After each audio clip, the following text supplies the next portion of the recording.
Olá! Nos últimos dias estamos ouvindo debates sobre a questão do aborto. E existem pensamentos, até mesmo de imortalistas, que acham que o Espírito de Deus entra quando o bebê nasce. Muitos acabam até baseando-se em alguns textos da Bíblia, tentando encaixar essa ideia. Por exemplo, Ezequiel 37, que fala do vale dos ossos secos, mas a partir do verso 4 diz o seguinte: profetize para que os ossos, diga a esses ossos secos que deem atenção à mensagem do Senhor, diga que eu, o Senhor Deus, estou lhe dizendo isto, eu porei respiração dentro de você e os farei viver de novo. E a pergunta é, será que o Espírito de Deus está no feto ao ele começar a se desenvolver, ao ele ser concebido, ou o Espírito de Deus só entra quando o bebê nasce?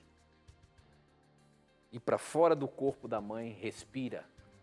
Será que é isso que a Bíblia apresenta para a gente?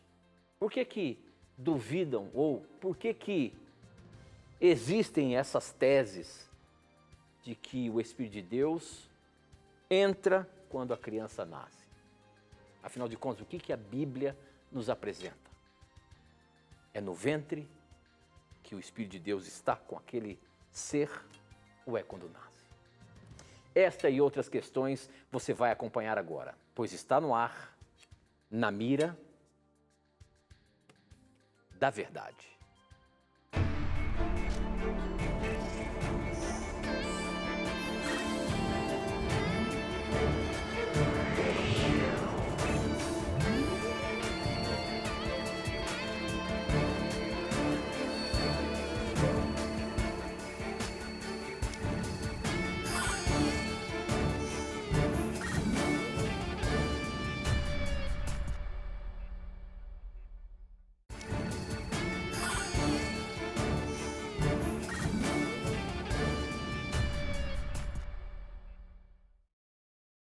Olá, seja muito bem-vindo. Estamos começando mais um programa Na Mira da Verdade e sempre é muito bom ter a sua companhia aqui. Afinal de contas, é você quem faz o programa acontecer.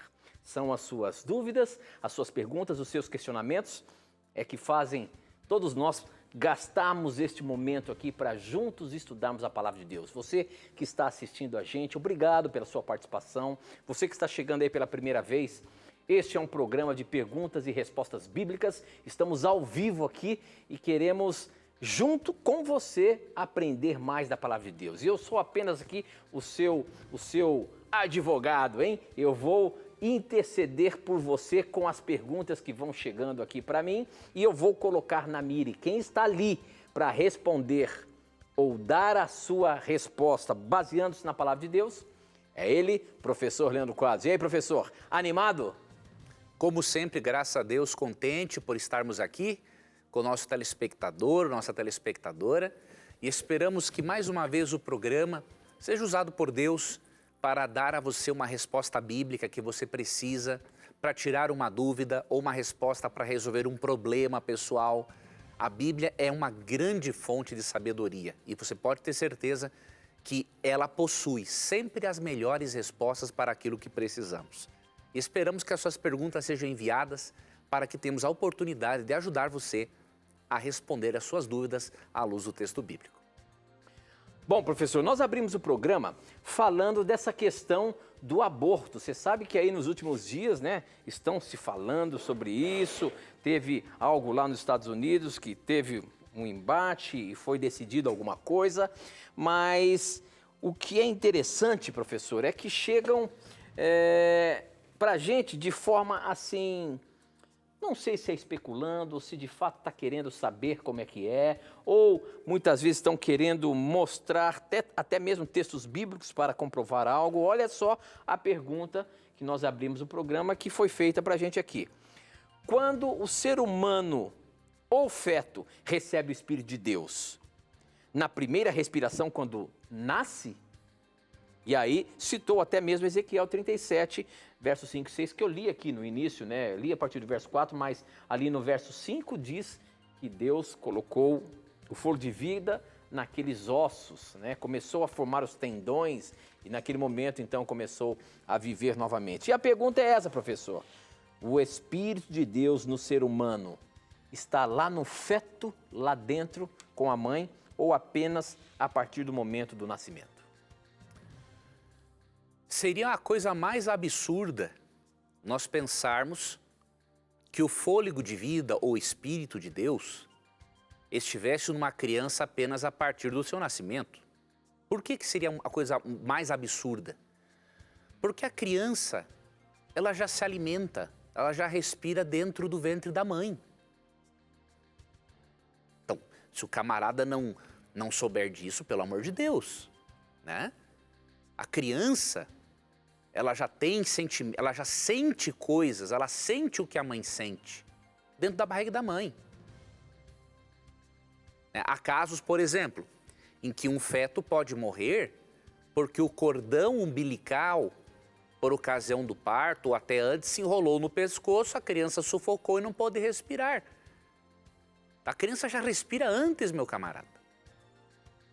Quanto a Ezequiel 38 ou 37, da visão do Vale de Ossos Secos, você não pode pegar esse texto para explicar a origem da vida no ventre da mulher. O texto não tem esse propósito. Quando você vai para Ezequiel, você vê claramente que quando Deus diz para o profeta invocar o Espírito sobre aqueles ossos secos, isso aqui é uma visão profética, né? E qual era o propósito dessa visão? Os ossos secos representavam os israelitas, abandonados por causa deles mesmos, sem prosperidade, sem felicidade, sem alegria. Mas Deus, ao restaurar aqueles ossos, Ele está dizendo o seguinte: eu vou restaurar vocês também. Então Ele deu essa visão, isso aqui não é nenhuma coisa literal, é uma visão. E aí o verso 14, explica: porém em vós o meu espírito, assim como Ele pôs na visão do vale de ossos secos, né? E vivereis, e vos estabelecerei na vossa própria terra. Então sabereis que eu, o Senhor, disse isto e o fiz, diz o Senhor. Então pegar um texto desses, que tem um contexto específico, e aplicar a questão da origem, do momento em que o feto tem a vida, com todo respeito, é uma irresponsabilidade da pessoa. Não estou dizendo que você talvez tenha feito isso, você ouviu de alguém e está nos passando. Mas quem fez isso primariamente é um irresponsável, né? Ele não entende nada de hermenêutica bíblica. Imagina a bagunça que ia ficar a Bíblia se você pegasse cada texto de forma descontextualizada e colocasse ele no contexto que você quisesse. Então descarte Ezequiel 37 dessa questão, porque não tem nada a ver com ela. Outra coisa, os biólogos e cientistas eles divergem, né? Alguns pensam que a vida começa na concepção, outros quando se forma o sistema nervoso central, e outros quando pensam, né, que quando nasce e tal. Mas nós não cremos assim à luz da Bíblia. Para nós, a partir do momento que o óvulo foi fecundado, é óbvio que o fôlego de vida de Deus já está ali, porque senão não aconteceria todo o processo de divisão celular e formação do feto. O espírito é a energia de Deus que faz a vida acontecer e se desenvolver. Você lê em Gênesis 2,7, por exemplo, então formou o Senhor Deus ao homem do pó da terra e lhe soprou nas narinas o fôlego de vida, que é o espírito, e o homem passou a ser alma vivente. Então, nada no organismo funciona sem esse fôlego de vida, esse espírito. Então, até mesmo para o óvulo, até mesmo quando o óvulo é fecundado pelo espermatozoide, né, o fôlego de vida de Deus, este poder vital, energizante, está ali, porque senão não pode ocorrer a fecundação. Então, a partir da fecundação é uma vida assim. À luz da Bíblia não tem conversa. tá? Podem discordar os cientistas, cada um com a sua tese, mas para Deus, o óvulo fecundado conta com esse poder energizante chamado espírito, esse poder vital, na verdade, para que a vida possa se desenvolver. Um outro detalhe a considerar, muito importante, é que a Bíblia valoriza muito o feto. Então, tem que mesmo proibir o aborto. É um crime. Lógico, nós reconhecemos que no mundo de pecado há situações como, por exemplo, uma mulher estuprada ou um incesto. Nós, como igreja adventista, nós abordamos esse assunto de um ponto de vista muito equilibrado. Em relação a uma mulher que sofreu estupro ou engravidou do próprio pai ou de um parente, a igreja crê, isso está no Declarações da Igreja, que devemos lidar com isso de forma responsável no mundo de pecado. Então, nesses casos especiais, a pessoa, através de aconselhamento pastoral, aconselhamento médico, aconselhamento psicológico e muitas vezes também psiquiátrico, ela tem que tomar uma decisão, ver se ela tem estrutura emocional para ter ou não este filho fruto do estupro ou fruto do incesto. Há mulheres que têm estrutura emocional para isso, têm o filho e dão para outras pessoas cuidarem, tá? E a mulher que não tem estrutura emocional para isso. Então isso tem que ser respeitado. Essa é uma exceção porque nós estamos no mundo de pecado. Agora, realmente, o aborto, como feministas o defendem, tem que ser abolido mesmo. E que Deus ajude que esta prática criminosa seja abolida mesmo. O corpo é meu, faça o que quiser. Não, o corpo não é seu, não. O corpo é do Espírito Santo. Diz 1 Coríntios 6,20. Tá? E o corpo do bebê é separado do seu. Meu corpo, minhas regras. E Deus vai dizer para você no juízo, minha lei, minhas regras. Aí você vai para o lago de fogo. Então, cuidado com isso. Salmo 139, 13 a 16, mostra aqui algo extraordinário. Mostra aqui a formação do feto. Pois tu formaste o meu interior, tu me teceste do seio de minha mãe. Ou seja, é Deus com seu poder, com o fôlego de vida, com o Espírito. Deus está ali desenvolvendo aquela vida, para Ele é uma vida já. Graças te dou, visto que por modo assombrosamente maravilhoso me formaste. As tuas obras são admiráveis e a minha alma o sabe muito bem.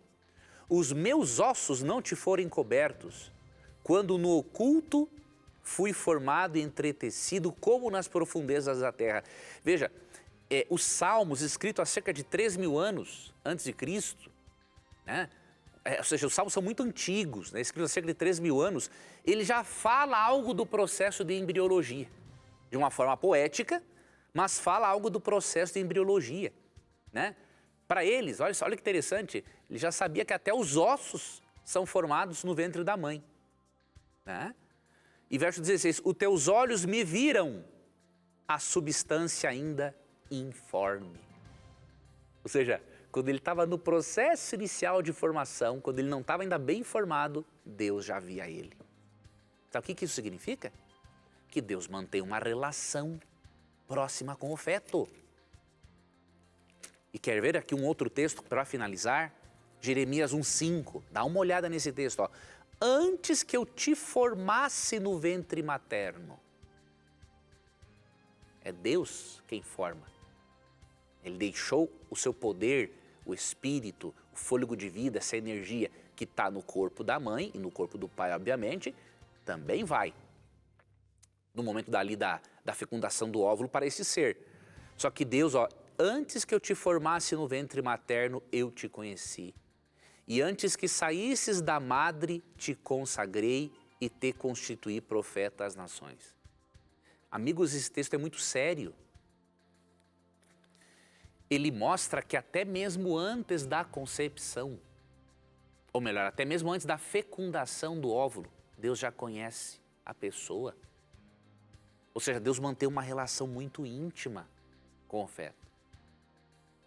Então pode ter certeza, a Bíblia não apoia o aborto. No mundo de pecado, nem sempre conseguimos viver o ideal de Deus. Como a Bíblia não trata, não diz, né, o que fazer quando uma mulher fica grávida por estupro, o que fazer quando uma mulher fica grávida por incesto. Como a Bíblia não fala disso, nós não nos sentimos confortáveis em darmos uma opinião para esta mulher. Preferimos que ela busque, além de aconselhamento pastoral com seu pastor, aconselhamento psicológico, psiquiátrico, em oração, ok? E o que ela decidir, nós cremos que Deus vai respeitar. Agora, fora isso, né, realmente o aborto é considerado por Deus um crime. Só para finalizar, a palavra brefos no grego é a palavra para menino, tá? Ela é usada tanto em Lucas 1 para o feto João Batista, que estava no ventre da mãe dele, quanto para o menino Jesus que já havia nascido. Então, a mesma palavra brefos no grego, usada tanto para o feto quanto para o menino nascido, mostra que Deus não faz diferença entre a criança que está fora do ventre e dentro. Então, países estão sob a maldição de Deus, países que aprovam o aborto. Ainda mais recentemente a Colômbia, que aprovou o aborto até com 6 meses de idade. Além de um assassinato, uma tortura. E é engraçado, engraçado é uma forma de dizer, é pavoroso, né? Num país como a Colômbia, por exemplo, não tem a pena capital para um criminoso, mas tem a pena capital para o inocente de 6 meses. Você vê? O diabo dominou o mundo. Ainda bem que Deus ainda está sob o controle e que Jesus vai voltar e vai acabar com toda essa injustiça, com essa perversidade que é cometida contra crianças, enquanto criminosos recebem até auxílio, reclusão. E o inocente de 6 meses na Colômbia pode ser morto, sentir dor e tudo mais. Uma vergonha à nossa humanidade. Muito bem, o programa está apenas começando. Para você participar, você pode mandar as suas dúvidas pelo nosso SMS. O número é 12 981510101, como já chega aqui o tempo todo. Obrigado pela sua participação. Você pode mandar também pelo Facebook, na mira da verdade.nt, e também no nosso Instagram, @na mira da verdade. Participe, mande as suas dúvidas, nós temos ainda 2 minutos, quero ver se o professor responde essa questão aqui. Em Isaías 65:17, depois do milênio, a nossa memória vai ser apagada? Tudo que nós vivemos hoje vai ser esquecido? Quem mandou essa pergunta foi o Sérgio. Ele é de São Paulo, capital. Obrigado, Sérgio, pela sua participação. Professor Leandro Quase, não sei se vai dar para responder, mas olha só, realmente Isaías 65, verso 17, diz isso, ó. O Senhor Deus diz ao seu povo, aqui, ó. Pois eu estou criando um novo céu e uma nova terra. O passado será esquecido e ninguém lembrará mais dele. É isso que está dizendo o texto, professor? Não, aqui quando fala que o passado vai ser esquecido, quer dizer as adversidades, as desgraças da vida vão deixar de fazerem parte da nossa lembrança, porque nós vamos estar desfrutando de algo tão maravilhoso que nós não vamos ter tempo para lembrar das desgraças, não é? E adversidades pelas quais vivemos. Mas Deus não vai fazer uma lavagem cerebral em ninguém. Até porque, como que eu vou estar no céu? Eu estou lá na eternidade ou na nova terra? Quem sou eu? O que eu estou fazendo aqui? Por que eu estou aqui? Uma coisa absurda. Eu não vou nem saber que eu estou lá por causa de Jesus, né? E Mateus 8:11 mostra claramente uma coisa aqui, ó. Digo-vos que muitos virão do Oriente e do Ocidente e tomarão lugares à mesa com Abraão, Isaque e Jacó no reino dos céus. Veja, nós temos que ir para a lógica. Se nós vamos conhecer Abraão, Isaque e Jacó, quer dizer que não vai haver uma lavagem cerebral. Se eu vou conhecer alguém que eu não conhecia, como que eu não vou conhecer alguém que eu já conhecia? Absurdo, tá? Então nós não vamos lembrar das adversidades, da dor, mas vamos ter a nossa memória preservada. Deus preserva a nossa identidade. Que graça teria para Deus um monte de zumbis lá no céu que não lembra de nada, o que passou, não lembra da cruz, não sabe por que está ali, por que vai adorar a Deus, isso não existe. Muito bem, professor, muito bem. O nosso tempo corre muito aqui, a gente tem que ir para o intervalo, mas aproveite aí o intervalo, manda suas perguntas para a gente, vamos colocar todas na mira da verdade, a gente volta já.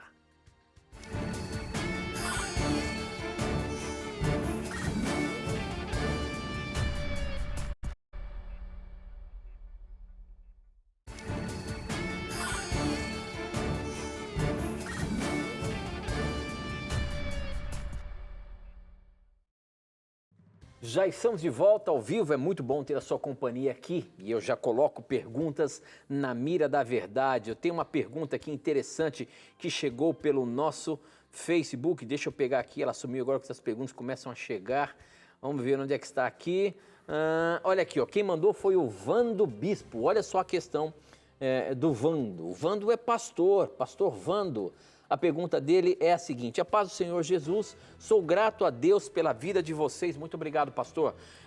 Sempre aprendo muito. Sou pastor da igreja O Brasil para Cristo, em Suzano. Bom, aí vai a minha pergunta. Acredito que o sábado é o dia do Senhor, não tenho dúvidas sobre isso. Mas quando leio Mateus 11, 28... Quando leio Mateus 11, 28, vejo Jesus mudando, parece, né, que mudando o dia por uma pessoa, ou seja, ele, Jesus, é o descanso. Como posso entender isso? Muito obrigado, pastor, pela sua participação, aos nossos irmãos da igreja Brasil para Cristo, em Suzano, a você que pertence às mais diversas denominações religiosas, Assembleia de Deus, católico, batistas, presbiterianos. Aqui nós temos o maior prazer de colocar a sua pergunta na mira. Se você quiser falar qual a sua religião, por favor, fale, cite, e nós vamos ter o maior prazer e o carinho de atender você, meu irmão, que participa aqui do programa Na Mira da Verdade. Professor Leandro Quadros, Mateus 11, 28, como é que nós podemos ajudar aí o pastor Vando, professor? Pastor Vando, obrigado, pastor Vando, por sua companhia no programa e receba aí o nosso abraço e todos os irmãos da Igreja do Brasil para Cristo. Antes eu quero só mandar um abraço que eu me esqueci de mandar no início do programa para alguns telespectadores especiais e eu vou responder a pergunta do pastor Vando. Um abraço para o meu amigo Alan Andreani, né? E para sua esposa Angélica Silva. Eles moram em Socorro, São Paulo. Obrigado pelo carinho, como vocês me receberam aí na igreja. Que Deus abençoe a vocês e obrigado pela amizade também. Um abraço também para a Leila e Claudinei, que também moram em Socorro, São Paulo e sempre estão acompanhando o programa. E um abraço para a cunhada do Alan, Andriane, a Dani, e para a sua sogra, a Catarina. Toda a família acompanha Na Mira. Que Deus abençoe a todos. Obrigado pelo carinho de vocês. Em relação à pergunta do pastor Vando, pastor, eu vou lhe ajudar a entender uma coisa interessante, que o descanso que encontramos em Cristo, ele não exclui o descanso que devemos ter no sábado. São duas coisas complementares. Vou lhe ajudar nisso. Em Mateus 11, 28, Cristo faz um convite, ó. Vinde a mim, todos os que estáis cansados e sobrecarregados, e eu vos aliviarei. Tomai sobre vós o meu jugo e aprendei de mim, porque sou manso e humilde de coração, e achareis descanso para a vossa alma. Porque o meu jugo é suave e o meu fardo é leve. Então aqui há um convite para encontrarmos descanso, paz em Jesus todos os dias da nossa vida. Mas, apesar de fazer esse convite, Cristo ainda se considera o Senhor do sábado. Se ele se considera o Senhor do sábado, esse sábado ele não pode ter sido abolido pelo convite de Jesus para que as pessoas se acheguem a ele. Se ele é Senhor do sábado, ele vê o sábado como algo complementar, não excludente. Então aqui no capítulo 12, 8, ó, quando ele está aqui mostrando para os líderes religiosos que eles guardavam o sábado de uma maneira errada e fanática, no final ele diz em Mateus 12, 8, ó, porque o Filho do Homem é Senhor do sábado. Ou seja, ele é o soberano, ele é o criador. Tá? E ele não poderia ser senhor de algo abolido. Seria uma coisa assim incoerente. Então ele é o senhor do sábado por quê? Porque ele é o criador e sendo o criador do sábado, ele sabe melhor do que ninguém como que se observa esse dia. Então entenda que mesmo Deus vivendo, passeando pelo jardim do Éden todas as tardinhas, como deduzimos ali de Gênesis 3:8, ele criou o sábado, o abençoou e santificou para passar ainda mais tempo com Adão e Eva em Gênesis 2, 2 e 3. Então veja, a presença diária de Deus no Éden não excluía a importância de guardar o sábado como um lembrete do Deus Criador. Da mesma forma, o convite de Cristo para descansarmos nele todos os dias não exclui a importância de observarmos o sétimo dia. Tudo se complementa. Muito bem, professor, muito bem. Tem uma pergunta que chegou para a gente aqui agora, só que essa agora é no Instagram. Participe através do Instagram. Eu sempre coloco um videozinho ali a partir das 19 horas, onde você pode já colocar as suas perguntas lá. Essa pergunta quem mandou foi o Vitor. Vitor Farias, ele diz o seguinte: ontem fazendo um estudo de Apocalipse junto com alguns amigos na igreja, foi citado o trecho sobre uma ressurreição especial que aconteceria quando Jesus voltasse, Apocalipse 1:7. Porém, um dos presentes citou um texto descrito lá em Daniel 12:12, dizendo sobre os justos que morrerão após o início do tempo do fim e que morrerão pregando as 3 mensagens angélicas. Ressuscitariam antes de Jesus voltar para fortalecer a fé dos irmãos que estarão no tempo de angústia. Inclusive, foi citado que também a profetisa Ellen White diz isso no livro Grande Conflito, confirmando Daniel 12:12. A minha pergunta é, haverão justos que morrerão durante o tempo do fim e que ressuscitarão primeiro que outros justos que viveram em outras épocas? Por favor, tire essa dúvida minha. Pessoas sinceras que estão estudando a palavra de Deus aqui, professor, e se deparam com dúvidas. O que está sendo dito aqui? Essa questão de que vai ter um grupo especial, isso realmente vai acontecer? Que vão ressuscitar antes da volta de Jesus? Veja, a ressurreição especial de ímpios ela é bem clara na Bíblia, né? Ou seja, vai ter uma ressurreição especial. A de justos já não é bem clara na Bíblia, mas eu vou comentar o porquê que Ellen White usa Daniel 12 para falar dessa ressurreição especial de justos. Mas, em primeiro lugar, a ênfase da Bíblia, mesmo que ela mencione ressurreições especiais, né, a Bíblia não tem essa ênfase. A ênfase da Bíblia são nas ressurreições gerais, tá? E quais são as ressurreições gerais? De João 5, 28 e 29, que diz assim: não vos maravilheis disto, porque vem a hora em que todos os que se acham nos túmulos ouvirão a sua voz e sairão. Os que tiverem feito bem, para a ressurreição da vida, e os que tiverem praticado mal, para a ressurreição do juízo. Então Jesus fala aqui de 2 ressurreições gerais, de todos os justos e de todos os ímpios. E Apocalipse 20 separa essas 2 ressurreições, coloca-as como ocorrendo no intervalo de 1000 anos. Tá? Então, os justos ressuscitam quando Cristo volta. Depois de 1000 anos em que os justos estão com Cristo no céu, aí ocorre a ressurreição geral dos ímpios, para eles serem castigados e destruídos no lago de fogo. Então essa é a ênfase bíblica. Agora, em Apocalipse 1:7, há uma ressurreição especial de ímpios, porque eles foram os responsáveis ali diretos pela morte de Jesus. Então diz o texto: eis que vem com as nuvens, e todo olho verá, até quantos o traspassaram.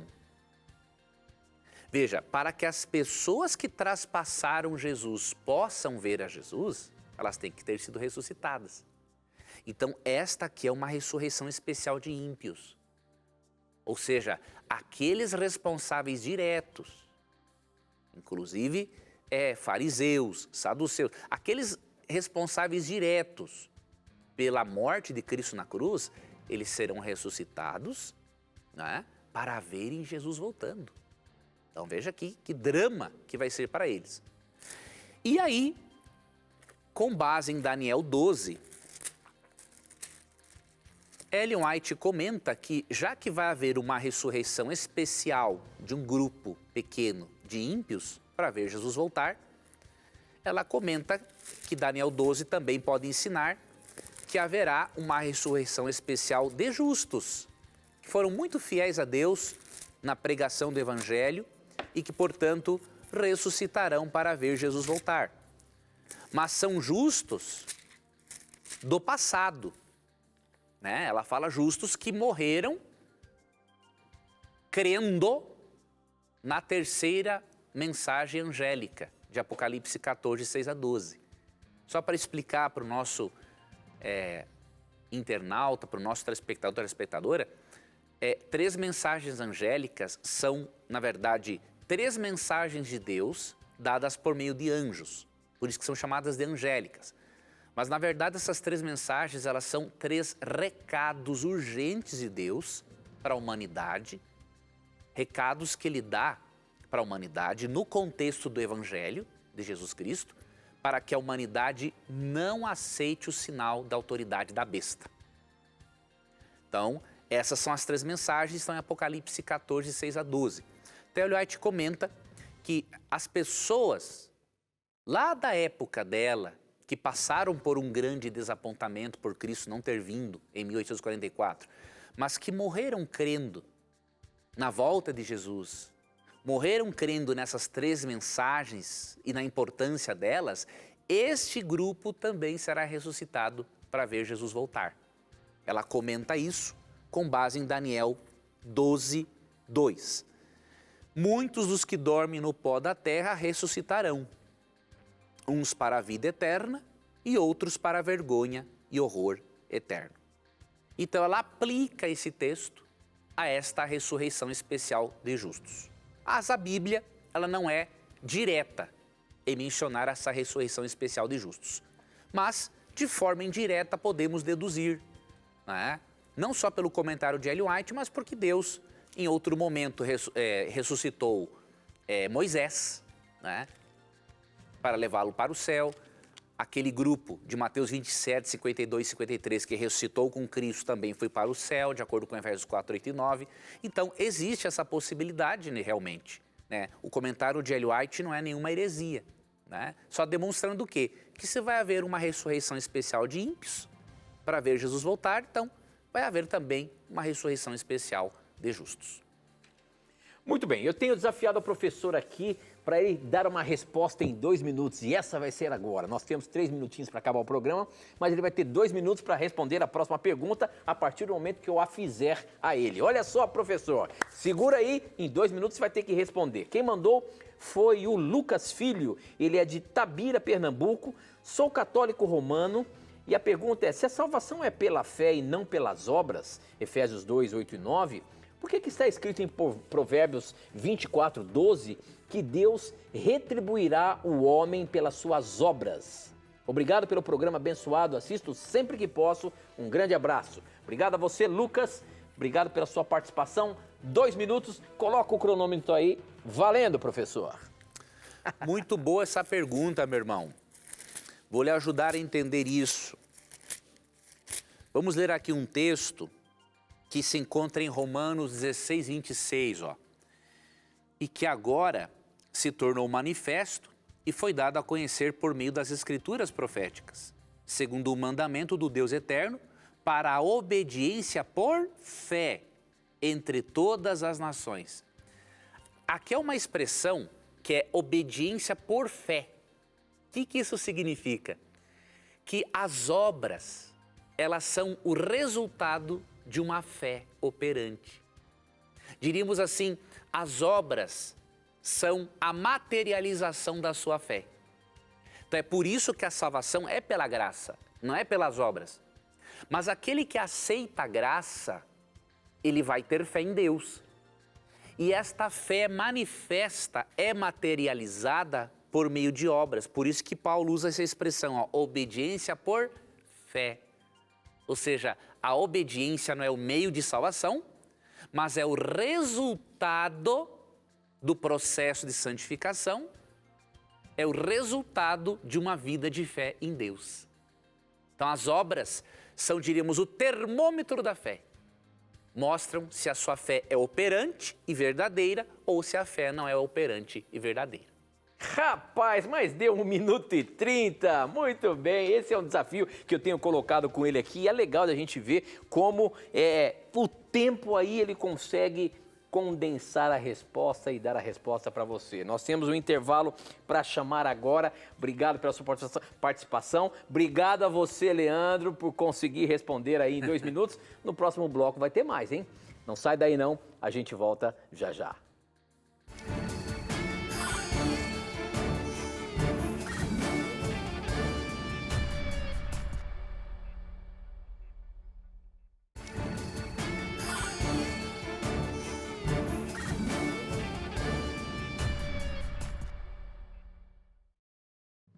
Já estamos de volta e eu já quero abrir esse programa, ou melhor, esse bloco, né? Falando para você sobre o nosso curso bíblico. É esse aqui, ó, Verdades para o Tempo do Fim.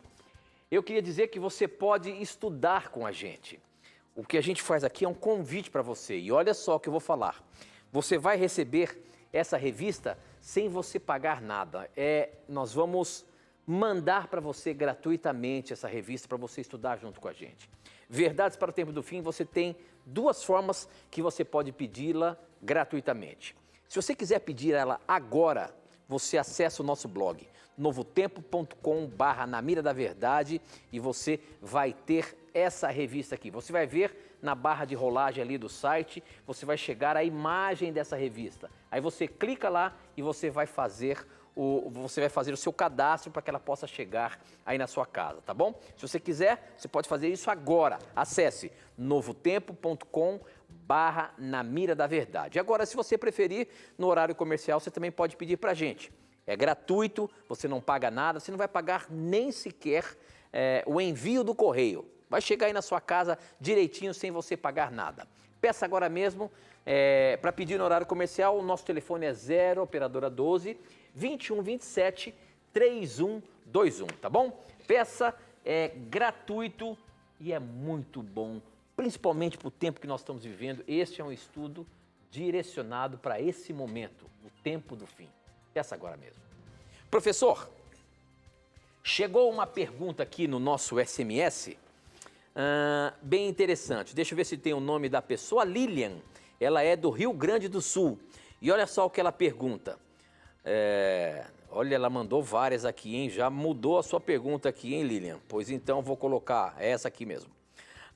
Gostaria de entender Gênesis, capítulo 3, verso 16, onde Deus diz, no fim do verso, que o teu desejo será para o teu marido e ele te governará.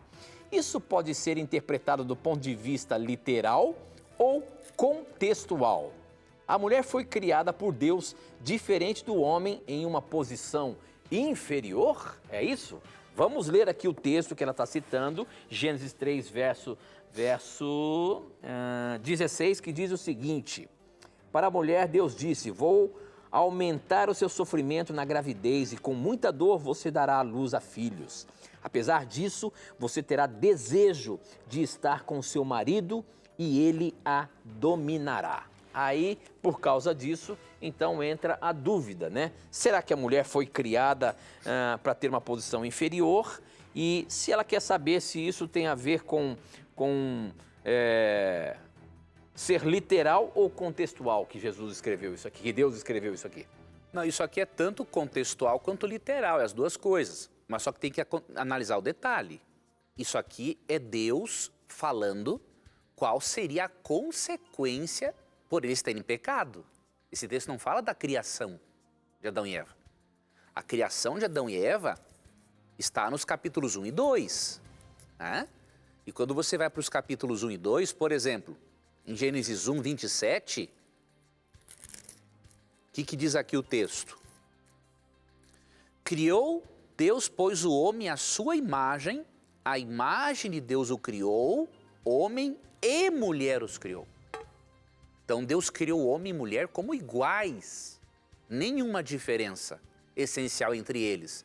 Agora, depois do pecado, Deus viu que uma das consequências dessa relação que foi quebrada com Deus e entre eles mesmos ia haver uma certa carência maior por parte da mulher e um domínio maior por parte do homem. Então isso foi uma consequência do pecado. Não foi o que Deus planejou, não era o que Deus queria. Depois Deus vai amenizando isso. Você lê Efésios 5, quando fala para a mulher ser submissa, ou seja, respeitar ao marido, você vai para os versos 25 e 28 e diz assim, ó, o marido tem que amar a esposa, assim como Cristo ama a igreja e deu a vida por ela. Então, o amor do marido, né, apesar desta consequência do pecado, o amor do marido tem que ser sacrificial. Um marido que não está disposto a dar a vida pela mulher, ele não tem direito de ter uma esposa submissa, no sentido de respeito, né, para com a sua função de cabeça do lar, enquanto a mulher é o coração do lar. Então houve uma mudança de funções entre homem e mulher no lar, mas não houve mudança na essência da mulher nem do homem, são iguais. Leia Gálatas 3, 27 e 28. Né?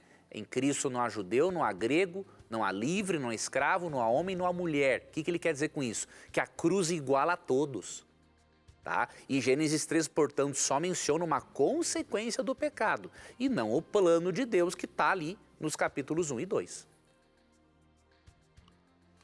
Muito bem, professor, muito bem. Tem uma pergunta aqui que chegou, mas antes de eu colocar essa pergunta, que não para de chegar perguntas aqui, obrigado pela sua participação mais uma vez, a gente tem dito para você que você pode mandar a sua pergunta por vídeo também. Basta você fazer a sua pergunta mandando para a gente assim pelo celular, só que você manda para o nosso WhatsApp, o número é 12, o nosso número do WhatsApp para mandar as perguntas aí, produção. Só para a gente relembrar aqui o nosso telespectador, o WhatsApp a gente usa apenas para mandar essa pergunta por vídeo aí. Tem aí no nosso GC para colocar? No nosso WhatsApp? Coloca aí para a gente, por favor. Só você mandar para... Estão achando aí? Mas eu já mostro então para você. Vamos colocar aqui, ó. Aí está, ó. Você manda para o número 12. Já não estou conseguindo nem ler ali, tão pequeno que é. Não, mas ali não está não, hein? 98283-0099, tá bom? Então, depois eu coloco o GC certinho para você, mas tem a pergunta que já estão mandando para a gente aí, vamos colocar no ar. Olá, bom dia, sou William de Cajamar. Seria referente ao profeta moderno, que na Bíblia, quando eu leio lá em Êxodo, ou em outros textos que eu não lembro de cabeça da Bíblia, ele referencia Jesus Cristo, esse profeta moderno. Mas aí no ensinamento adventista eu vejo que vocês citam que é Ellen G. White. É isso que eu queria saber mais. William, vai ser um prazer ajudá-lo em sua sincera pergunta. Veja, Moisés realmente profetiza, né, em Deuteronômio que Jesus seria o grande profeta, diríamos assim, né? Vamos ver se eu lembro se é Deuteronômio 18. Deixa eu ver aqui uma coisa. Aqui, ó. Deuteronômio 18:15, ó. O Senhor teu Deus te suscitará um profeta do meio de ti, de teus irmãos, semelhante a mim. A ele ouvirás. Então, vários intérpretes têm entendido esse texto como uma referência não apenas a Josué, que substituiu Moisés, mas uma referência a Jesus. Mas, William, o fato de Jesus ser chamado de profeta não significa que não existiriam outros profetas. Cristo é o profeta maior, é o profeta supremo, ele é Deus. Mas o dom espiritual, chamado dom de profecia, foi dado ao longo da Bíblia para outras pessoas e ele é prometido até o tempo do fim. Quer ver? Efésios 4, 11 a 13, ó. E ele mesmo concedeu uns para apóstolos, outros para profetas, outros para evangelistas e outros para pastores e mestres, com vistas ao aperfeiçoamento dos santos, para o desempenho do seu serviço, para a edificação do corpo de Cristo. Agora, até quando? Até quando esses dons espirituais serão usados para a edificação do corpo de Cristo? Até que todos cheguemos à unidade da fé e do pleno conhecimento do Filho de Deus, à perfeita varonilidade, à medida da estatura da plenitude de Cristo. Então, enquanto nós não chegarmos a essa unidade de fé, pleno conhecimento do Filho de Deus, perfeita varonilidade, todos esses dons, inclusive o dom profético, que faz parte da lista, eles continuam sendo válidos. Então, você percebe? O grande profeta, o divino profeta Jesus, por meio do Espírito Santo, ele dá o dom profético a outras pessoas, até que todos cheguemos à unidade da fé. Ou seja, enquanto Jesus não voltar, Deus vai utilizar o dom profético. Mas para esclarecer ainda melhor para você, existem dois tipos de profetas verdadeiros: o profeta canônico e o profeta não canônico. O que é o profeta canônico? Canônico tem a ver com cânon ou lista, né? Então, o cânon bíblico, a lista bíblica. Então, profetas canônicos são profetas que têm livros na Bíblia. Profetas não canônicos são profetas que não têm livros na Bíblia. Nós cremos que Ellen White se enquadra nesse segundo grupo de profetas verdadeiros, né? Profetas não canônicos, que não têm livros na Bíblia, mas são profetas do mesmo jeito. E eu vou te mostrar um exemplo, tá? Existem vários, mas vou te mostrar aqui um exemplo. Vamos ler aqui, 2 Crônicas 9:29, para esse assunto ficar mais claro para você.